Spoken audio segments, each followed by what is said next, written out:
با سلام خدمت شما دوستان عزیز. من در این قسمت یک سری پیچ و مهره رو میخوام مدل سازی بکنم و قبلش من یک سری لایه رو بایستی ایجاد بکنم.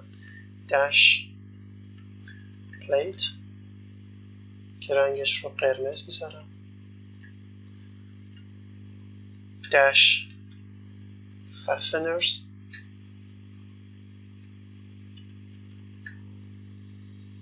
رنگش رو ساین میکنم و یک لایه دیگه به اسم داش واشرز که رنگش رو آبی میکنم. مهم نیست چه رنگی رو برای اینا میذارید، فقط رنگی رو بذارید که بتونید تشخیص بدید که تو پروژهتون که چی کار میکنید. من میرم توی صفحه پلیت کارنت میکنم. خب من یه رکتنگل میخوام اینجا ایجاد بکنم.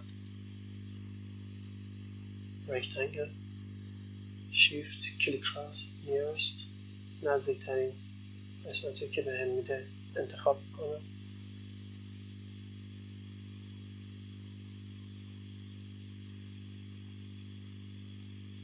دوره شیفت کلیک راست نیرست نزدیکترین قسمتی که به هم میده. خب اینو من اکسترود میکنم. این پولیلاین هستش اینجا 4 میلیمتر اینجا یس. دوتا سوراخ میخوام روش ایجاد بکنم. ببینید سلکشن سایکلتون اگه روشن نیست از اینجا میتونید روشنش کنید و اگر نیومده تو قسمت کاستومایز این تیک رو بزنید سلکشن سایکل. اینو محض اطلاع گفتم که شاید یادتون رفته باشه. سی آی رو تایپ کنم. ببینید من اول ببینم سنترم فعاله. بله. خب حالا از این مرکز تا این گوشه ببینید 2.6 من میخوام کمتر باشه. 2.5 کافیه برام. اینو اکسترود میکنم به سمت پایین. اینتر.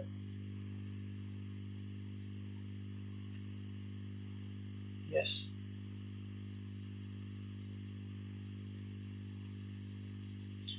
پس همین یک کپی میگیرم.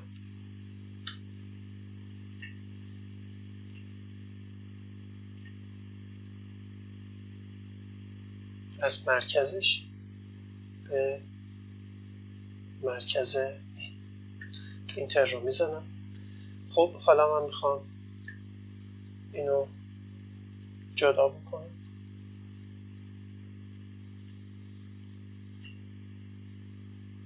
از سابترکت شیئم رو انتخاب میکنم.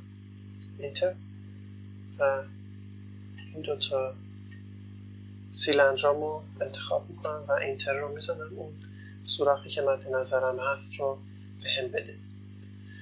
خب من این لایه ها رو خاموش بکنم. دراپ اوت بود فکر کنم. دراپ اوت رو خاموش میکنم و این ترایانگل هم خاموش میکنم. سنتر لاین هم بایستی خاموش بکنم که راحت تر بتونم کار رو انجام بدم. وارد تب واشر میشم. 3D واشر رو انتخاب میکنم. سی آی رو تایپ میکنم. از این قسمت واشرم رو به این قسمت گسترش میدم. یک دایره دیگه میکشم از مرکزیت همین. این واشرم فقط کافیه یه خورده بزرگتر باشه. این 2.6 من 2.8 رو انتخاب میکنم براش. 2.8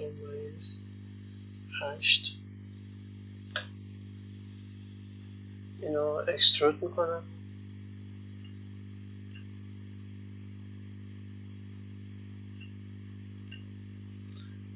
اینتر میزنم 4 میلیمتر یس. خب این شکلم رو سابترکت میکنم. شکلی که میخوام انتخاب بکنم و اینتر و اون شکلی که میخوام از بین بره اینتر. از دستور کپی استفاده میکنم، این شکلم رو میبرم اونور، اینتر. سعی میکنم از این نقطه پایینی بگیرمش چون خیلی راحت تر انتقالش از این نقطه به این نقطه، اینتر. خب پیچ هامو بایستی مدل سازی بکنم. میام به قسمت فسنرز یک دایره رسم میکنم،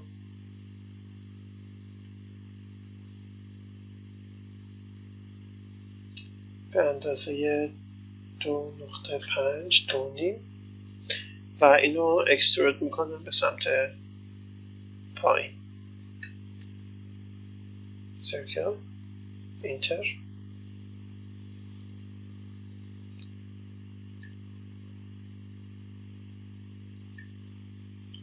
و این قسمت رو انتخاب میکنم، yes.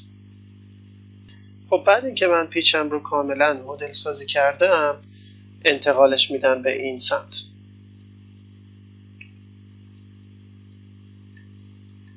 خب یک دایره دیگه رسم میکنم، 6.5 کافیه. اینو اکسترودش میکنم 4 میلیمتر، اینتر، yes. خب حالا روی پیچمون یک 6 ضلعی میخوام رسم بکنم، پالیگون 6 تا، اینتر.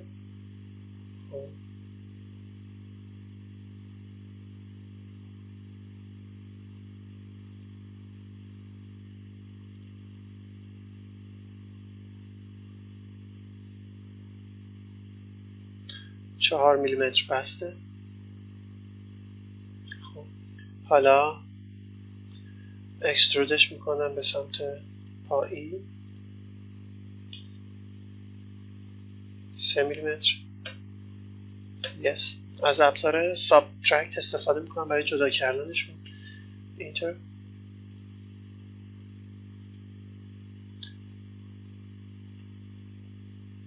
اینتر و اینتر رو بزنم.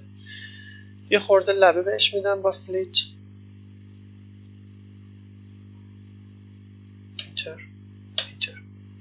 خب این پیچمون کامل ایجاد شد. حالا دوتا پیچم رو بایستی یونیون کنم با هم دیگه،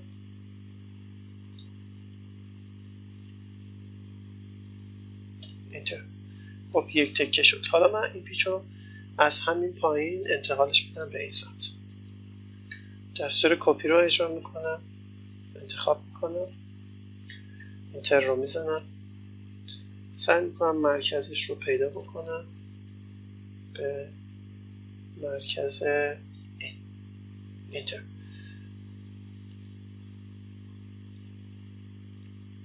همطور که میبینید کامل این قسمت رو مدل سازی کردیم.